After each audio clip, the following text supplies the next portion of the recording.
আসেন, এটা যে দুধ ঠান্ডা, এর মধ্যে 1 কেজিতে প্রায় 350 থেকে 400 গ্রাম পানি আছে। আপনি কি বলবেন? আমি কি মিথ্যা বলছি না আপনি মিথ্যা?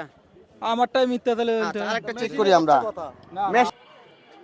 আসসালামু আলাইকুম দর্শক প্রিয় বন্ধুরা, চলে আসছি আজকে ডিমলা থানা, নীলফামারী জেলা। তা এই পরীক্ষাটা কি করব? সবাই অনুমতি দিচ্ছেন? করবেন না? করব। সবাই বলতেছে করার জন্য, বাবা করব। করেন করেন। এই বড় ভাই, এদিকে কেন দোকানে দেখেন? চলে যাচ্ছেন কেন দুধ নিয়ে? দোকানে দিয়ে যাবো। কোন দোকানে দিবেন? ওই মোটর দোকানে। কত কেজি বেচছেন? 50 টাকা। ওইদিকে যাও, ওইদিকে যাও তুমি। 50 টাকা কেজি বেচছেন, তাহলে এখানে নিয়ে আসছিলেন কেন? ওই দেখিবেন, দেখেন। আসেন, সবাই বলতেছে আপনারটা নাকি পানি আছে, সেই জন্য আপনি চলে যাচ্ছেন। না না, দেখেন তাহলে। হ্যাঁ ঠিক আছে। প্রিয় বন্ধুরা দেখেন, দেখো। আরে বেটা এইদিকে যাও তুমি, সূর্য ওই সাইডে, আপনি সেটা আসেন।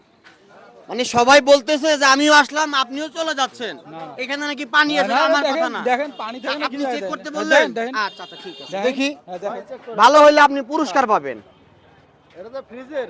হোক ফ্রিজের হোক। প্রিয় বন্ধুরা, বড় ভাই চলে যাওয়ার সময় আমাকে কয়েকজন বলল যে উনি দুধ নিয়ে কেন চলে যাচ্ছে। তা আমি ওনাকে আবার ইনশাআল্লাহ যে ঠান্ডা 100% ভালো হলে 35% আসলে আমরা ধরে নেব ভালো ইনশাআল্লাহ।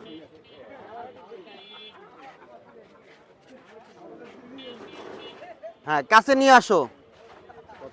এটা যে ঠান্ডা, এই প্রায় 20%। এটা তো অর্ধেক পানি, অর্ধেক কি আছে ভাই এটার মধ্যে? অর্ধেক পানি অর্ধেক দুধ। এটা যে ঠান্ডা, আপনারা এখানে যে ঠান্ডা, রাস্তা ক্লিয়ার দেন ভাই, রাস্তা ক্লিয়ার দেন। এই জন্যই কি আপনি চলে যাচ্ছিলেন? না, না, মুখাটা দেখেন, কোথায়? এটাও আচ্ছা আচ্ছা দেখি। দেখেন, এটাও দেখেন। এটা কি ভালো হইতে পারে? না এটা না, গরম। দেখেন এটা দেখেন। গরম, হ্যাঁ, তাই না? এলাচি। আপনার রাস্তা ছেড়ে দেন, রাস্তাটা ক্লিয়ার দেন।